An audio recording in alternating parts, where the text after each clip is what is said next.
Crypto God here, and today I have the Mike Salvi. He's the crypto comedian, and he's installing an ATM near you. How you doing, Mike? I'm great. How are you? You know, just doing things. I did my best to just not chuckle. Like I've heard some of your interviews in the beginning, and it's like every guest so far, they're like, "What's up?" And I was like, "All right, don't do that." But I could, dude. Every one of us are immune. Like as soon as you started, I'm like, "Oh man, I can't." It's like when your friend tells you, "Don't laugh. Here, drink this water. I'm gonna make you laugh and don't laugh." I'm like, "Shh." Right. Well, it's like I don't know who it was, which guest very specifically. Like he's watched the podcast a couple of times, and I open it up like it's always like Crypto God here and today, and then I say something, and no one ever knows what I'm going to say directly after it. I don't even know what I'm going to say directly after it, right? And some people though, when they don't watch the podcast, they get like they're blindsided by it, and sometimes I forget to warn them beforehand, Mike. Listen, we live in a world where you just can't have disclaimers everywhere. Okay. You do your best. All right. And look, if it's a weeding out process and these people just can't handle the intensity, then I guess they're just going to go away. They'll come back maybe later. It's like those naysayers in the beginning of crypto. They were like, that's not going to work. $50,000 later, whatever the hell it is. Okay. Seems to be working. So they will come back to you, Crypto God. It's just like they stay in the interview. They're just like, I don't know. Maybe they themselves at first. I'm not sure. Knock on wood. So far, that has not happened to me. So, but you might bring it out of me. I don't know. I want to get a brown note soundboard button just so I can press a button, make people themselves, and be really powerful. Okay. That is powerful. That's like a futuristic voodoo machine made by Yamaha. That's right. Well, there's supposed to be a Casio Ouija board. There's supposed to be a sound though called the brown note that when people hear it, it releases their bowels. And I'm starting to get really curious. I'm gonna Google this. Google it right now, dude. I'm gonna Google it right now because somehow we're on the topic of poop. Well, here's something that you and I were talking about a little bit off air, and that's that let's just come around and say it. I don't want to die in the middle of the interview, although it would be great for publicity. So maybe we can go for the next best thing, where it's just Google it, play that sound. Just yourself. Listen. What do I call you? God? Do I call you not your highness? Whatever, your majesty. What do I call you? God is fine. God, if we both pants, then it was meant to be. You willed it to happen. This is what Wikipedia says, right? The brown note is a hypothetical infrasonic frequency that would cause humans to lose control of their bowels due to resonance. Attempts to demonstrate the existence of a brown note using sound waves transmitted through the air have failed. The name is metonym for the common color of human feces. Frequencies supposedly involved are between 5 and 9 hertz, which is below the okay, let me ask you a question. If it's hypothetical, why do so many people know about it? Is this one of those military leaks, WikiLeaks things that they want us to warn us about for crowd control? Has to be. What, do they get a metronome and test this out? It's between 5 and 9 decibels. That's so specific. It's so specific. but the decibel range, but it sounds like it's got a good, Can you imagine though, if there was a riot going on and they just bring out a speaker? Boom! Yo. Just like an LRAD machine, only instead of, inducing vomiting, it induces diarrhea. That would stop No, they probably thought about this because now imagine all the protesters are just leaving everywhere. Right. And no, they wouldn't want to do that. They'll clean blood up all day, but they don't want to clean up. Apparently, they'll shoot us. The Mythbusters has attempted to make it happen. The Mythbusters, I'll give them this. Because of the Mythbusters, I use my cell phone at the gas pump because they tried it once and nobody blew up. And I was like, all right, well, if it worked for those guys, I should be fine. Well, I didn't watch that episode, but I've also had a very low will to live. Oh, okay. So you're experimental. Yeah. I just found out because I was like, this is my ticket out. Right. It's, not funny at all, but it is kind of funny because I had a friend like that who would just do weird and if it's a weird, subtle way of, if I go, I go. Right. Well, I mean, to an extent, though, that's how I kind of deal with my investments. I got the same here. You know, it's like, like yeah, it's probably gonna go. it's like the chart's going to do whatever it's going to do, regardless. Absolutely. So it's pretty much it's like investing with a death wish. Like, oh, this project seems volatile. Let's put a couple hundred in that. Right.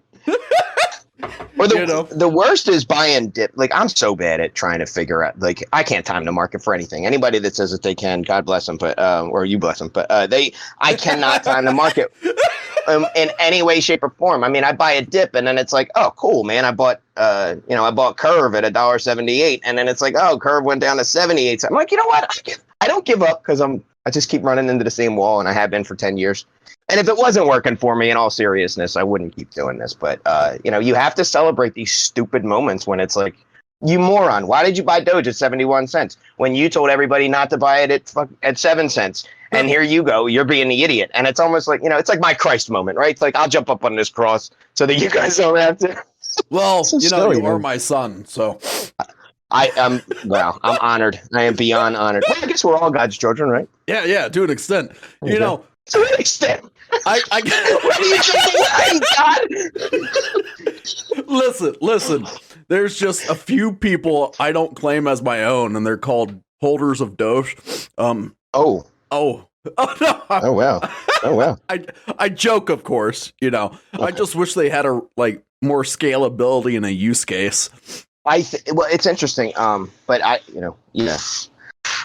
have no problem with the holders. I'm the type that I know, and I don't think you do. But I think that I mean it when I had friends that were look. I've been in crypto long enough to know that when Doge went to 2 cents, I was like, this is ridiculous. This is the top. So every one of my friends that was like watching the news or heard whatever, and I've been in crypto long enough that they're like, yo, what should I get? What should I get? What about this Dogecoin? I'm like, dude, don't buy it. Like 2 cents is insane. Right. And it's 70, and then everyone the good thing is nobody texts me anymore for financial advice. But it's like, I don't know. I can't predict none of this stuff, man. I mean, to get serious about what do I invest in? I mean, oatmeal, water and stuff like that. But when it comes to what am I doing asset wise? Yeah, I'll buy Bitcoin. I mean, I buy it a few times a week, and I always have. I saw my friend the other day, man. I didn't trust the dollar so long ago, and we were talking about, and we all talk about the Bitcoin we didn't buy in 2009, right? And I'm like, yo, the amount of money I spent on silver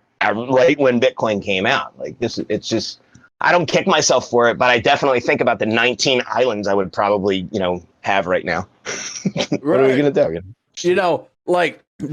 The problem has always been for people, well, I'm too poor to start investing. No. Eat less pizza. Invest It's more. true, man. I don't buy coffee at Dunkin' Donuts anymore. I make it at home. I think I might average 30 some cents a cup. And with that money that I save over time, it's whatever's at the end of the week. Look, you can do well. And I don't care if you can hate Bitcoin all you want. Don't buy it. Just take your money and stick it in a shoebox. At the end of the year, you put $20 a week away for 52 weeks. Do the math. And then in December, you're like, oh, where'd this money come from? You know where it came from? It came from you not buying $3 cup of coffee instead of 20 cents or whatever it is. Yeah, and all those buy other generic lube instead. Don't buy the expensive stuff. You don't need the KY. The LJ works just as well. Great value lube is a service to the people. Yeah. That's what it is. It's GV lube jelly. Yeah, it is. It's great. Great value. The Signature Series, Acme brand. It all works. Well, that's the thing, right? You never because if you would have bought in on Doge back before it hit 23 cents and you would have dropped $5 into it, you'd have a lot more money now. Sure. If you would have dropped 5 in on launch, just pick a new project and diversify your bag, I agree. What I've been trying to tell people, Mike, is my podcast brings new projects all the time. In the past month, 30 different projects, right? 30 opportunities to diversify your bag. Yeah, there's some winners, there's some losers, but if you invest you have a death wish, you don't really care, then, and what's $5, man? Right. I get it if you're in Venezuela, $5 is your monthly income. But if you're over here eating out for lunch every day, pack a bologna sandwich instead. I call it bologna sandwich success. I agree with it. You know, Uber Eats, all that stuff, like even down to going to Uber Eats. And I'm so guilty of it too. But like, I'll get Uber Eats from something that's literally 10 minutes away. I got 2 cars on my driveway. What kind of asshole am I? And I'm paying another $15, $20 just for whatever. I'll tell you what kind of asshole you are. You tried to do the interview while driving your car. I did. That's the kind of I am, ladies and gentlemen. Just so you know. I legitimately said, like, if you want to do the interview now, that's great. I mean, if you die daring it, that's great for publicity, just bad for you. Very bad for me. So I appreciate you caring about my, this is 2 days in a row. So last night I went to, I'm a stand-up comedian. I was at a comedy show last night. I walked in the club with a soda in my hand, and a friend of mine, a comedian friend of mine, goes, "What the hell are you doing?" I was like, "What do you mean?" And he looked at the soda and he's like, "What, do you hate yourself? You don't care about yourself?" And he grabbed the soda from my hand, walked me to his trunk, and pulled out this giant thing of water and was like, "My brother, I love you. I want you to have this. I want you to be around for a while." And I'm like, "Wow, you really care about me. Thanks." And now here you are today saying, as much as it would help ratings, we're not going this route. We're going to go the tradition. Right. Man, you guys really want me here. And your exact response was one of love. You said, "F you." Yeah. And I can't wait for the interview. I did. That is what I said. That's one of my favorite compliments. And when somebody looks you in the eye or says it in the right way, dude, it's one of these things. So the first time, if you don't know who Ken Bozak is, he's a very close friend of mine, but he calls himself CEO of NFTs on Twitter. He's just like this NFT, like just this guy. He's his own character. I can't even label him. But yeah, we were talking about that last night too. Man, good Lord, this was really good. I forget what I was getting at. Whatever it was probably a good point. We're going to have to like censor out the word weed, but it's all good, brother. We'd have to talk about things. That's what I was trying to say. Yes, I don't know. This we'd have to talk about is so good. My Lord. Yes, sir. Yes, my son. Yes, sir. You know, that introduction talk that we had, that Nate gave us, man, like that there was probably my favorite conversation I've had this week. It was definitely like a fun, giddy conversation. Like, and that's kind of, that's where it went. Because, he's like, "Hey, yo, this is God. I met him naked in the desert while I was tripping on a violent cocktail of psychedelics. And my only thought is, I don't want to see Nate naked." No, yeah, I haven't. But I can't imagine. I don't want to. And that's probably why I haven't, because I don't want to. Because I've known him long enough that I definitely could have. Even by accident. And what got I've me avoided is that. he's so much funnier in private. But I understand why he's so serious, because he talks about serious things. Nathan is one of the, like, if you allow him to be a thorn in your side when it comes to security, it's like that not even a friendly reminder, because it's a very unfriendly reminder, but he'll get in your face in a very loving way, and you walk away from that knowing, like, he won't let you leave without knowing why Bitcoin kind of came to be and why it's so important, why the security is all there, as opposed to just like he's so far from Lambo type of groups or anything like that, or any type of pumpy dumpy. Oh, he hates it. He does. And the reason, so we put on the crypto show a long time ago, and a couple years ago, he came and he saw me do stand-up, and I did a lot of Bitcoin stuff. And he said, this is what I was going to say about Ken. Essentially, Nate said almost the same thing. Nate came up to me after my set, and he goes, "I thought that was going to suck. I can't believe how funny that was. I'm like, I just can't. I really thought this was going to be so corny. I do these conferences, and I would love to be able to offer entertainment at the end of it." So because of that, him and I toured 12 to 15 cities across the country, and and just all these weird little spots, and they were called the Crypto Show. But he had some of the most incredible speakers that would talk about serious security stuff, just a lot of like backbone things about why crypto is the way that it is. And while, it may have flown under the radar, it was such important work. And just being around him so long, I mean, you can't help but just want to pick up security stuff. Yeah, I mean, like, honestly, like, I know because his personal base isn't the highest, I know that that podcast isn't going to perform as well as, like, say, like, I just had Everrise on, and the guys from Everrise's community is really rampant. They had a billboard up in Times Square. I know that the Everrise talk is going to perform more, but as far as education goes, Nathan Hawk's interview is probably the most important thing on the roster of videos that I got.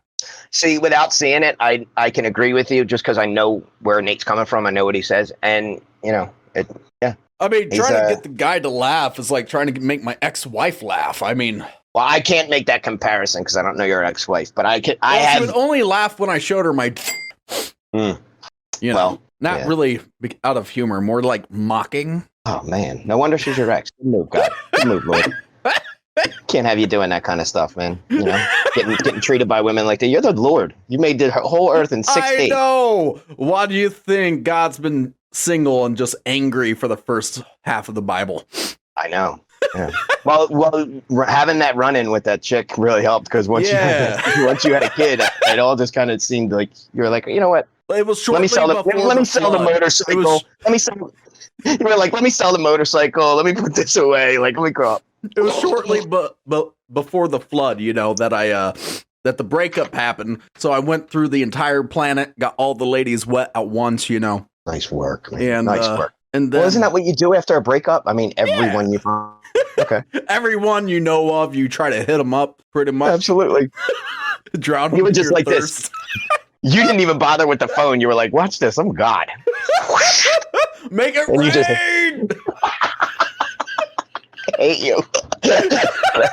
Oh, man. And this was the that we were talking about in DMs, you know? And it was just like, it was like the first person to really call me God because of the podcast was Nathan, right? And like, there's some people that they've responded to me with like, oh, it's the voice of God. And I'm just like, no, you might be right. But that's good. I finally remembered when I said you. So Ken Bozak, the first time he saw me do stand up after I walked off stage, he walked right up to me and got right in my face and went, you. And I knew what he meant, because what he meant was, you just said everything I've been thinking for the past couple of years, and you just said it on stage in 10 minutes. And it was like, that was everything I wanted to say. And from there, we just hit it off. I mean, there's just that certain type of like thing. Even Nathan, my God, him and I have we have a really fun relationship where I'll be in a full crowded show. The first thing that I do, as soon as I find him, I tell the joke he hates the most. And I look right at him. And it's such a bad joke. But every time I say it, he's always like, he just uggs or says, God damn. I'll just tell you, because it's not a great joke. But anytime I'm in a new city, especially in a bear market, this is when this joke always works, is I get there and I'm like, hi, my name is Mike Salvi. I just flew in from Philly. And boy, is my Blockfolio tired. And it's so horrible, right? But I look at Nate when I say it, and him and I just like, we have this exchange. And the crowd loves that. Obviously, way more than the joke, but like that's... So it's the type of risk that I'll take just because he's there. And I'll look right at him, and I always make sure that if he's there, I always tell like a bad joke just for him, because he loves them, but he hates them. If I promise you, like, 2 things if you ever play in my area. Thing number 1, I'll come to the show. Thing number 2, I will only heckle once, and it's with a you. Okay. Well, now I'm prepared, so I'll know how to respond. I'll have plenty of time. It's not bad if it's a planned thing. And then you could be like, me, you God. Like, oh. That actually might work, because then I could end up going viral, cursing God out from the stage. Yeah, of course. I got you. And then get struck by lightning. And there's my Daffy Duck moment. Listen, I haven't struck anybody with lightning since that time I struck that dude with 3 lightning strikes in a row. Have you seen that video, by the way? The dude walking, he gets hit by lightning, stands up, gets hit again, stands up, gets hit a 3rd time. Was that before or after the guy you hit in the head with lightning 66 times in the head? In that movie, The Great Outdoors. This was the last one. This was the last one. Okay. I guess, yeah, because you would definitely remember 66. Actually, it was 67, because that guy got struck at the end right before the credits rolled. There was also this time, right? Like, lightning strikes are really, really interesting. And, like, this guy, he got struck by lightning, like, I think 6 times in life. And then his grave got hit by lightning after he was in the ground. All right, that's, yeah. Him and God had something going on. You got to repeat the hits, man. Oh, man. Got to keep them rolling. That's something else, man. Could you imagine? Wow. Pretty incredible. It's a whole thing. So you do this crypto stand-up. You install ATMs, which I mentioned the ATM thing, right? Yes. So tell us about these ATMs, how they work, what you do, so on and so forth. I don't install them. I just sell them because I'm not a strong person. These things are 300 some pounds. I can't lift them at all. We hire people to do that part. No, I work for a company called Chain Bytes, and Chain Bytes has been around for loosely since 2013. It became Chain Bytes a couple years later, but the CEO is a guy named Eric Grill, who wrote the first Bitcoin ATM software. And from there, it just evolved. And, it's not like other people, I'm sure, had the concept or whatever. Our company evolved. We're based out of Allentown, Pennsylvania, for any Billy Joel fans out there or just fans of Allentown. We ship all over the world. We just moved all of our production now out of El Salvador into El Salvador because when the news hit that El Salvador made Bitcoin legal tender, CEO of our company was on the next airplane, set everything up. It's down there, made a lot of good connections. And I mean, if you check us out on Twitter, all the articles are there. I mean, he's been interviewed all over the place, and we're really setting it's neat. 10 years ago, I got into cryptocurrency, and the world got into cryptocurrency, that long ago because it was just people trying something out, and it was neat. And like I said before, I stopped trusting the dollar, so I bought things like silver and gold, and Bitcoin was neat too. We tried that out, and then here we are 10 years later, and it's not just individuals taking this stance; it's an entire country. So almost like this proud dad moment of see? And these are all the arguments that I've had over the years of this thing's not going to work or it will. And sure, it needs to be tinkered with a little bit, but it's doing something that's never been done before. This is completely brand new. So it's neat to see a whole other country. And then for me to be able to be a part of facilitating that and moving ATMs in, because a lot of the challenge with buying crypto, especially through a bank, a lot of people aren't banked. Right. Now, and they can't get a bank for whatever the reason. There may be a felony. For instance, there may be if you're a worker shooting some, you get denied by banks. Absolutely. There's every reason in the world to, so there's incentives to use cash, but cash is so tough. And now the incentive is to, use Bitcoin. So there's people that there may be a markup, sure, and you pay a little bit of a higher transaction fee at an ATM, but your trade-off is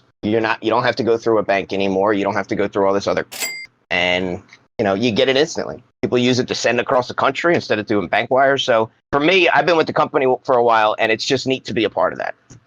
If you're interested, go on chainbytes.com with a Y, look it up. There's it's not one of these things where you can just buy a couple machines, plug them in, and then come back in 6 months and check them. I mean, it's a career change because you're managing places for people to buy Bitcoin. They're almost like these little DeFi boxes. It's kind of cool.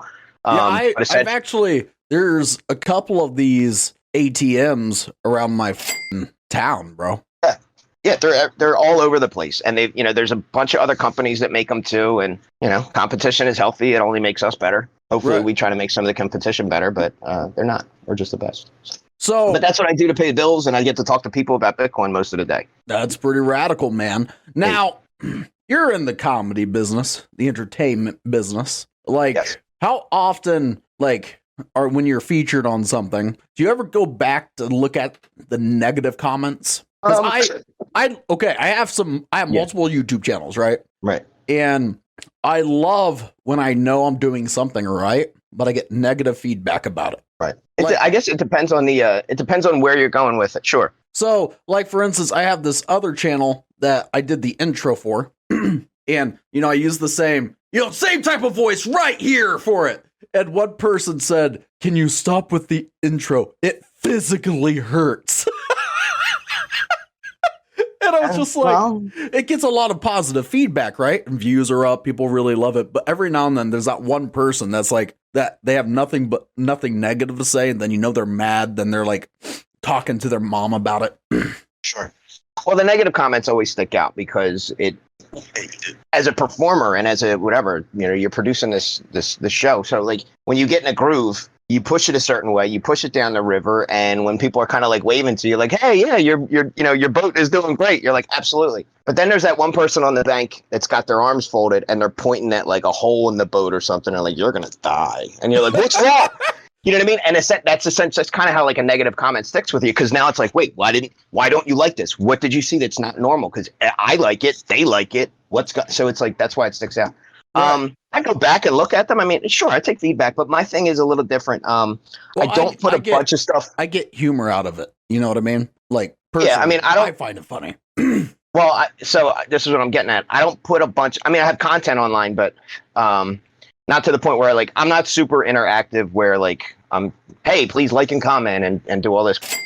I'm a live performer, so I get the feedback immediately. If the crowd doesn't laugh, I know where to go. I know how to bring them back up, or if a joke doesn't, so I've had nights, believe me, I go back and I watch all my sets and stuff like that too, just to improve, or I said something here that I might forget and I'll write it down. But sure, I'm very like all the things that didn't go well certainly stand out in the same way. So I guess, yeah, I mean, I definitely do. Yeah, it's the internet's a weird place, and I find that the reason why I bring that up is you'll have people who aren't paying attention to everything that's going on, right? And they'll go into a crypto project and just start being negative just to be negative, as we call it FUD, right? And they'll be negative for like no reason. And you're like, why are you being negative? You're not paying attention to, like, I was in this other chat today and they're like, is the team doing anything? Yet they post on social media all the time. They're constantly working on stuff. They have almost daily announcements. And the team's just like, do you read? Like, are you paying attention? What do you think causes a person to really just like not pay attention and just be negative instead? Like, what is that, do you think, from your perspective? A mixture of a few things. Time, immediate gratification, and not wanting to be wrong. So, it's why is it that these, what the hell is it called? Clickbait headlines, like why they work is because you click it and you just check something out. All that stuff just gets attention for whatever the reason is. And why is somebody going to come into a group? Like, all right, I'm in a bunch of Telegram groups. I love the project Waves. I don't know if you know anything about it, but it's another crypto project. Okay. They have their own version of DeFi. They have their own version of whatever, but they also have ducks. Okay, they give away, like, if you tweet, okay, this is crazy. If you tweet certain things, they give you rules every week. There's like a new thing. You make these tweets, they send your wallet eggs, an egg token. Now you take the eggs. You take the eggs and you mix them together, and then you hatch a duck. Then you could take 2 more duck NFTs and put them together and breed them. Then you can put them on a perch, and then they start laying eggs. Did you say this is Waves? Yeah, WAVES, like a wave. They have a really high value right now. It's an amazing project, and it's been around for a while. And when I say these guys are working, they put out updates constantly on all their different projects. Yet, if you jump into Telegram, there are people that just jump in and they're like, when moon, didn't get my eggs, and they complain about a lot of free stuff. I'm not saying everybody, and I'm not singling out the Waves community, but I'm just saying, like, you look past those things. Like, these assholes are just going to kind of come and go. These are the same people that I know I bought Doge at a high number, but at the same time, these are the people that are like, I'm going to buy this, and then it's going to go to $50,000, and then the end, and I don't ever have to work again. And those are the same people that are going to lose their money, just like the guy that wins 300 million in the lottery and then blows it all a year later, and he's got hookers trying to kill him. Like, hey, leave my only semblance of a girlfriend out of this. Sorry. Didn't mean to trigger you, Lord. Triggered God. How did that happen? Whoa. So I don't know. I just don't pay attention to any of that stuff. I really don't. Like, I hear it, but I just don't give it much time and merit. This duck thing is fascinating. It is.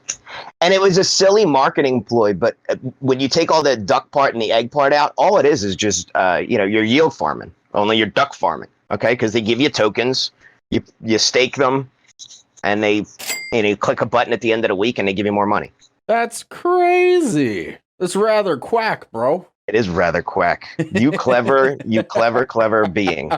But I mean, what surprises me about people like Win Moon, Win Lambos, Waves at like over $10 right now.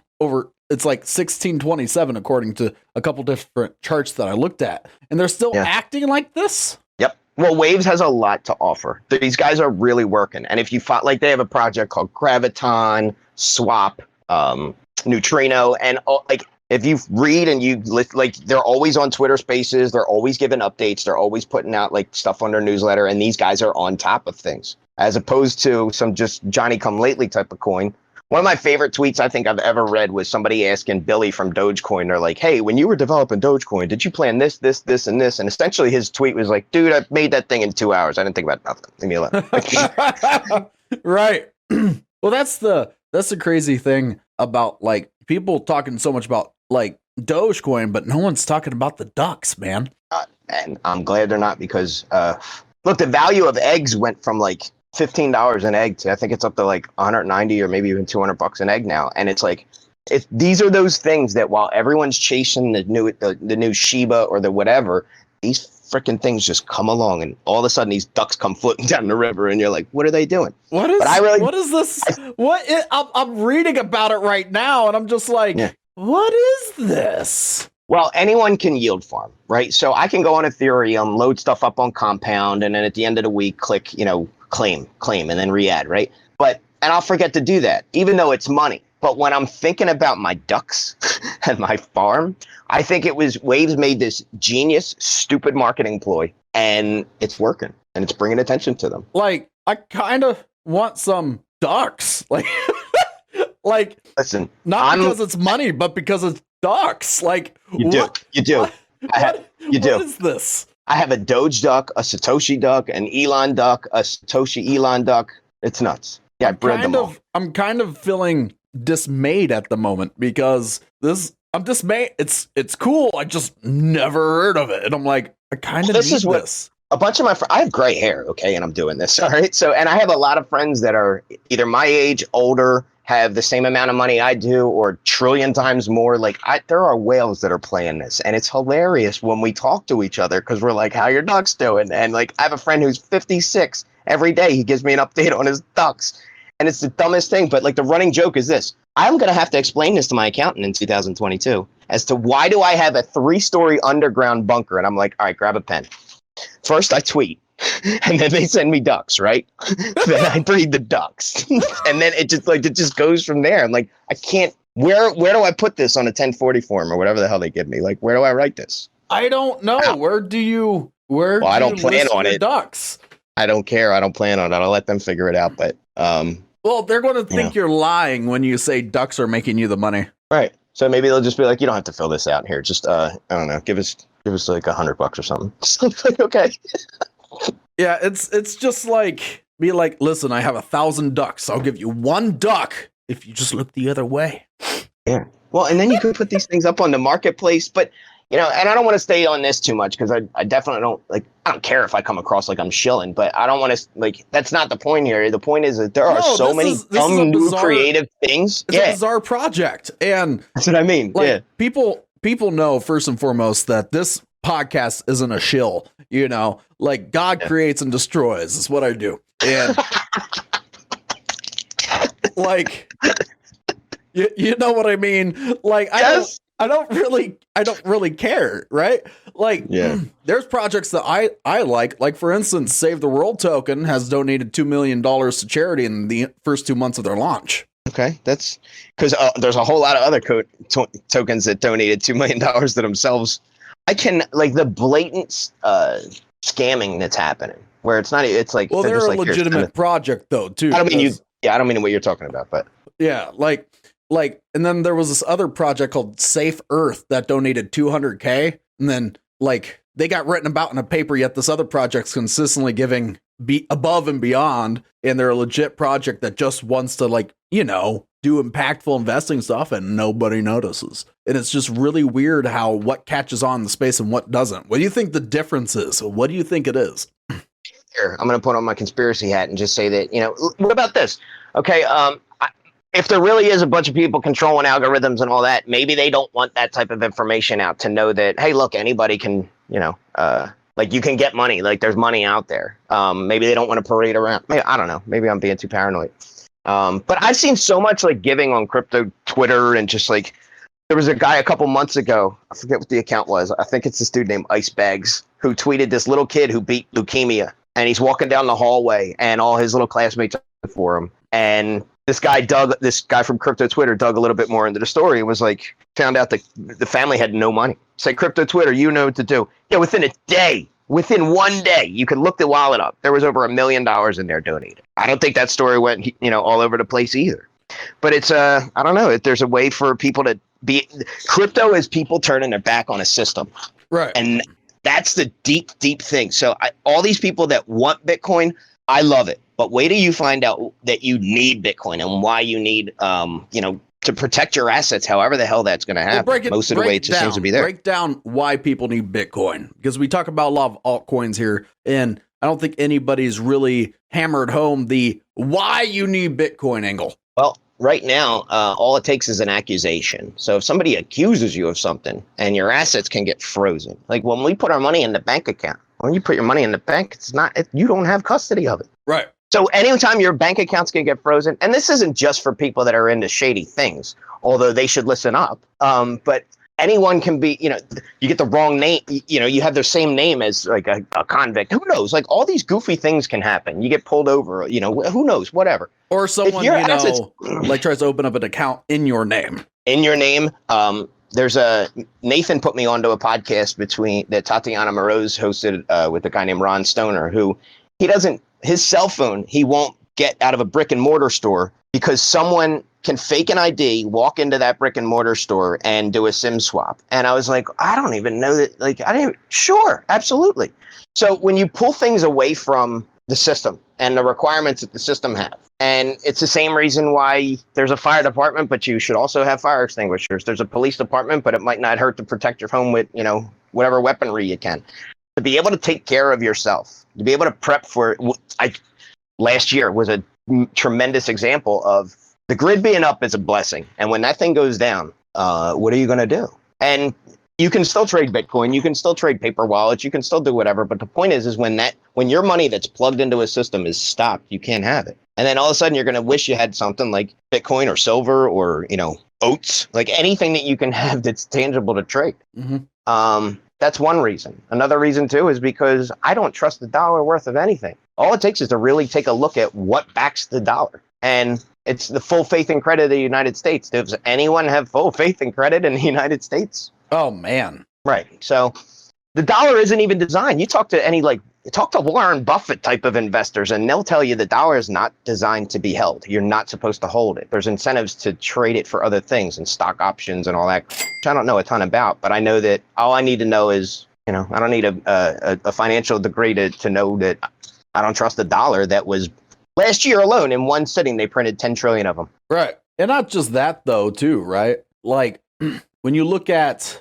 just like when you just Google what backs the US dollar, because I love to Google while I interview, because I like to use these interviews as a means to educate myself, right? Because even though I'm God, I still have room to learn. That's a God I want. Yeah. As Nathan says, I'm not nearly as judgmental or homophobic as I used to be in the Old Testament. He's right. I've definitely got that from you. Now I just live with a bunch of gay furries. That's a story and a half of itself, man. Is that like the Third Testament? That's going to be interesting. I can't wait to read that. When does that one come out? Tent 112. There was lube in every table of the house. But it talks about being a substitute for value, right? Right. Like when we look at when people are like, how does crypto work? And then the typical response is, well, how does any currency work? And it's like, I think there's almost like a breakdown in people's understanding of how money works and how value works, Sure. The reason why Bitcoins were so much is because we at one point all came together and said, yes, we want this instead of that. Right. And so instead of the US dollar being like, we go to only keep our supply at a certain amount, because the way you raise value on stuff is you burn a supply rather than minting a supply. They continue to mint, and they continue to just, as you said, print it out. And that's really detrimental. I mean, when you look at Venezuela, where they literally stitched together their money to create bags to hold stuff, because you can survive in Venezuela off of it's not quality of life by any means, but $5 a month, US dollars. Yeah. Crazy. That is crazy. Use it as toilet paper at that point.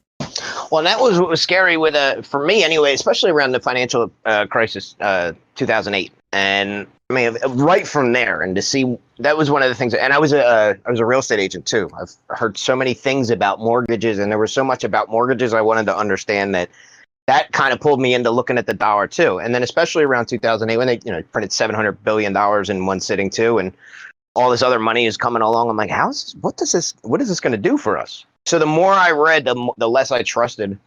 I just moved away from it. Mm-hmm. Fortunately, I moved enough into crypto that but the weird thing about crypto is it really wasn't financial for me. A little bit, and it was, I've definitely smiled, but as a comedian, to be able to have this entire audience of the cryptocurrency world.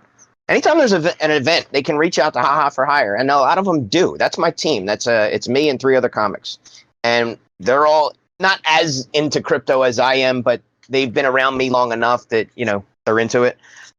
They know enough about the speak the geek speak a little bit. Yeah. And they talk about their experiences with it, and the crowds love it. So I just hosted this thing in Miami. It was down the street from the Bitcoin conference called Coin. I hosted it for 2 days straight. One of the nights I did a comedy show with my team. Sam Tripoli was our headliner. So it was like a good, big professional show, and we got to put that on. And we're doing that in other places. So here, while I was down there, I met a ton of people from Philly that were in Miami that I had no idea that they were into crypto. And I was like, the reason why is because we don't have a meetup place. Well, guess what? I got a comedy club that I run shows out at 2 nights a week. And we start the shows at 7 o'clock. So the place is already open at 5. I call it a Bitcoin happy hour. So anyone that wants to come talk Bitcoin can come to our club twice a week from 5 to 7 and just bullshit, learn how to download a wallet, ask about the next thing. You can go from white belt to black belt and anywhere in between, and there's just conversations to have. And then from there, they stick around and they get entertained and watch a comedy show. The comics love it because now all of a sudden there's more audience. And one of the funniest things that happened a couple of weeks ago was there was a comic who I just absolutely look up to, a guy named Josh Kosh in Philly. He came up to me and he was like, look, I've been wanting to ask this question to somebody for years, and I never trusted anybody enough to ask them. But I'm going to ask you this question, Mike. And I was like, what is it? He goes, what the is Bitcoin? And we talked for that felt so good because he really wanted to understand. We talked for 3 minutes about it, and that was the end of it. He got it. It's a real simple conversation. I compare paper money to I always say there was paper mail and now there's email. Well, there was paper money and there's e-money. And they're like, oh, okay. Right. And that's one of the best ways to at least just bring people in and just kind of introduce them. I'm like, well, email's better because now it's timestamped. You know when it is. You can see when it was sent. All this other stuff. There's more to it. It's almost like a blockchain. Right. So on and so forth. And just making the same comparisons with Bitcoin.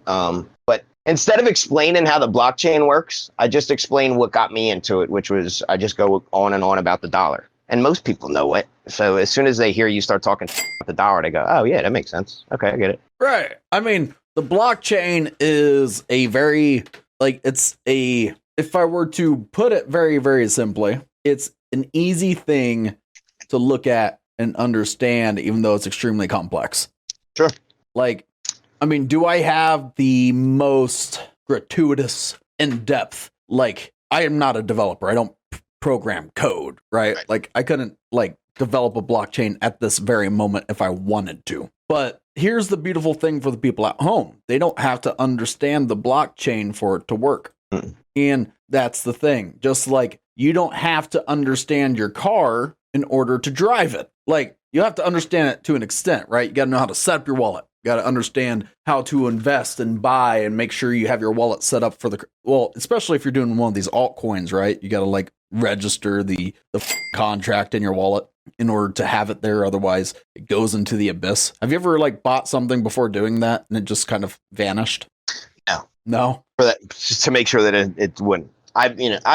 Believe me, just because I didn't make that mistake doesn't mean I haven't made other ones. But yeah. What would you say was your biggest mistake in crypto? Not that it was much, but leaving money on an exchange, and not even that it was Mt. Gox or whatever. But so I lost some spank chain to the Cryptopia hack, and just some other dust of just some little shit. But I would say that was probably really the biggest mistake, because the whole point of crypto is that you own it and that you have actual true possession of it. Mm-hmm. And to leave it in the hands of an exchange, I have friends that still to this day will fight me, will knock me to the ground to argue about why they need to leave their stuff on Coinbase. And I just lay on the ground and I just take the beating anymore, because I'm just fine. I've made every argument about it. I've had friends that I'm look, when you leave something on an exchange, that's me coming to your house and you saying, I just bought 5 Ferraris or Lamborghinis or whatever. And I go, cool, where are they at? And you go, oh, they're still at the dealership. Well, can we go get one? Yeah, but we got to wait till they open. What the hell are you talking about? I thought you bought them. Well, I did, but I just keep them there. Like, it doesn't make any sense. So, and because of that, I mean, you know, I lost a little bit of crypto, but I think that's probably the dumbest thing that you could do, only because that's not why you have it. You don't have it to leave it for someone else to, you know, whatever. Exchanges get hacked, you know, accounts get locked, passwords get lost. And what is your best advice outside of that for a person who's fresh into the space? Because I have a lot of people that come into the space to learn from my channel. Do as much reading and head scratching as you can, but don't be afraid to jump off the diving board. Just jump. Like, it's water. You're going to be fine. Obviously, you know, everybody says this because it's so important. Don't invest more than you can afford to lose. But are you out in Philly? Am I in Philly? Yeah. Like, are you from Philly? Yeah. Yes. I knew it. Okay, give it away. Water. Yeah. Water. Yeah. Yo, everyone else says water. It was a dirty murder. So you know what, like, because like what really made me pay attention to that is, you remember the series they did on the Unabomber? They pinpointed figured out who he was based off how he said water, you know. Oh, wow. Yeah, because of the language. I like to pay attention to accents and stuff like that, you know. I was at a comedy show last night. I did an alien accent. I don't even know where it came from, but apparently an alien sounds like there's a picture of an alien at our club, and he was pointing at these horses, and for some reason he was like, "These are my horses." I don't know why that was the alien. These are my horses. Anyway, back to my wonderful financial advice. That's why you have to be at live stand-up comedy. Just buy something, hang on to it. Invest like you got a death wish. Yeah, kinda. When I say that, kinda, I mean, like, don't like holding onto a coin is like being a neglectful parent. You know, you got to just hold and walk away from the chart. Yeah, and by the way, it's not hard to be a neglectful parent. All you got to do is just leave. It's so easy. Yeah, Dad. Yeah, you don't get Father's Day cards or nothing. No, seriously. Learn as much as you can, really, but just buy, take a little bit of money every week and just buy it, and don't ever think about it ever again. And then in 3 years, you'll be like, oh my God, I have nothing left. No, you'll have something to show for it. You really will. I don't know what the numbers are, but I'm up so much over the years. Especially if you diversify your bag too, like I never suggest people dump in a bunch into one project. Like, no, you should do what I do and invest in 35. Yeah.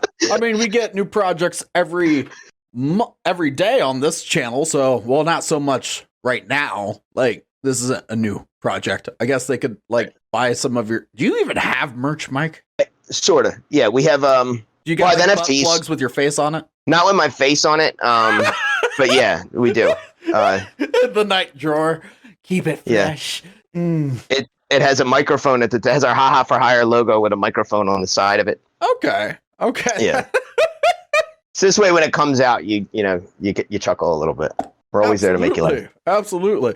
So yeah, we have NFTs. We have tickets on our website. We have our tickets to our show for sale. We have NFTs for sale, which I have use case NFTs for our team, which is if you own any one of our NFTs, you get into one show for free. There's another one that you can buy called Haha Forever. If you buy that, you get into every one of our shows forever. And I found out Kings of Leon did something very similar. I'm not saying they stole my idea, but I'm just saying it's cool to see everyone else doing something very similar. Making use cases after you do it. That's so cool. We have T-shirts. We have Haha for Hire T-shirts. One of our guys has his own company called High Grade Hustle. Lawrence Arnell. But yeah, so we got stuff for sale. Yeah, absolutely, man. Well, people, you can get those things by scoping out the description below. So make sure to go there. Now, Mike, I appreciate you for coming out, man. It was a good time. I appreciate the invite, my lord, and I'll be happy to come back whenever. Yeah. Make sure to bring some wipe next time. Do you need some? Are you out? I got you. Have you seen the meme? Here's your wipe, me lord. Oh no. Okay, so there's this guy. Not to keep us here too much longer, but there's this meme of this guy who his toilet paper holder is this knight holding toilet paper, and he's like, "Yo, butt wipe, me lord." Oh, that's great. I really thought you were referencing that. So no. Now you need it for your club. I do. Like, like every single thing in your club should be like a meme or something to make someone laugh. Like legit from top to bottom, including the toilet paper. I'm writing all this down. Like, people will go to the club just to use your bathroom. Like, if you have enough like that, I'm telling you, right there. I like it. I really do. Well, you know what's interesting? So last thing, our club does have shaped glasses, so we're getting there. Oh yeah, We do. yeah, for cocktails. Oh man, I hate you. I love you so much that I hate you. I hate you so much that I love you. It's just all full circle. You know, it's a thing. It's a good thing. It's a whole thing. Well, folks, this was great. It was great. I loved it. We'll have to get together again sometime when you're in town, man. When you're out in the area, I'll come out. I'll throw. Do we discuss what your area is? Because so far, the only thing I know about your area is heaven, and I'm not in a rush. Well, sometimes I go down to hell in New Jersey, and oh, you do go to hell. Yeah. That's a horrible place. I'm about to lose every New Jerseyan subscriber. Good thing like none of them are into crypto because they're all kind of. Here, I'm gonna get them all back for you. All right, I'm gonna end with this. I'm gonna tell you it's not my joke, but it's my favorite joke. Okay. Why are New Yorkers so depressed? Why? Because the light at the end of the tunnel is New Jersey. You're not wrong. We're going to just get a whole bunch of comments saying, you think you're better than me? You right? Oh. We are. No. I have family in Jersey. I guess I can say that. Well, thank you again. Yeah. Do this anytime. Yeah, well, folks, remember to like, comment, subscribe, and share with all of your friends. Now you need to check out the description below so you can check out the Ha for Hire. Check out Mike. He's a funny guy. He's got cocktail glasses in his club. It's classic. Very tasteful. Get a mouthful of... Yeah. Anyways, thanks as again. it were, folks, the last thing you need to do when you get that shaped glass in your hand is hold all that